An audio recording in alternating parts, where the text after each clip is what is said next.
So the library as a learning commons is a really important idea that I'm trying to focus on this year, especially with the adults in our community. Learning commons is about both aspects, the virtual and the physical resources and services, etc., that the library provides. So it's about the library kind of as an octopus, that the library reaches out its tentacles into all areas of the school, and hopefully the community reaches back in, and that they affect each other equally.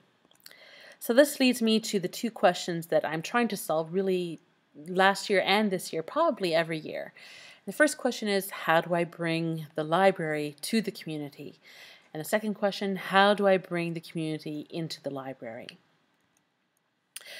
So one area that I'm really interested in solving is the idea of the virtual learning commons, and the way that's usually expressed in the learning commons is through the library website. Right now our library website is not very useful or accessible to younger students or to ELL students. And even for the adults in the community, it's not a very interesting or accessible site because it's mainly a list of resources, lists of links. And that's not what it should be. The virtual learning commons should be a home to the library catalog and other online materials, and it should also be a space that we all share as our community, where we display work that we've done, where we talk about things that we've read, that we celebrate each other's accomplishments.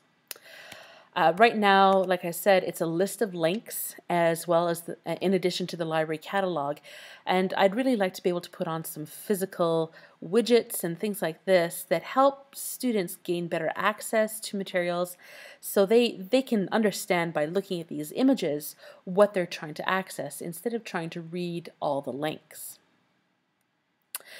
So another very important thing that I'm trying to accomplish this year is getting greater community access to all the library resources.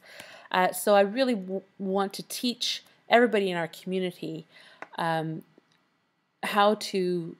our library resources are and how to access them and use them for their research and independent inquiry.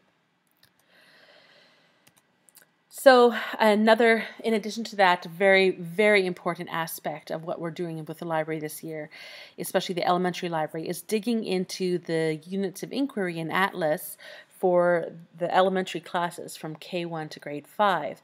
And this really involves me spending a lot of time looking through those units of inquiry and figuring out ways that I can anticipate the needs of our community, the needs of our learners, so I can push ideas out to students, to teachers, so lists of resources, links to websites, lesson ideas that I can share with teachers, and hopefully, work with them to co-teach those lessons either in the library classroom or in the students in their regular classrooms or in a virtual setting. So there's also the physical learning commons, the library space, and we have a lot of work to do to create to continue building the space that we have. The elementary library is really a wonderful place to be, but it still could use some improvement. So we're going to be working on that a little bit. But part of the physical space is the idea of the schedule. So how do we manage that physical space? So we have our fixed class schedule, as we've had for quite a few years. And I'm intending to use the fixed class schedule to promote literacy skills, reading for pleasure, and students' love of the written word and love of books. But on top of that, we're going to have our flexible schedule. And this is where I'm going to work with teachers and students to teach them additional skills and attitudes and teach them how to access those resources to solve and to do information problem solving.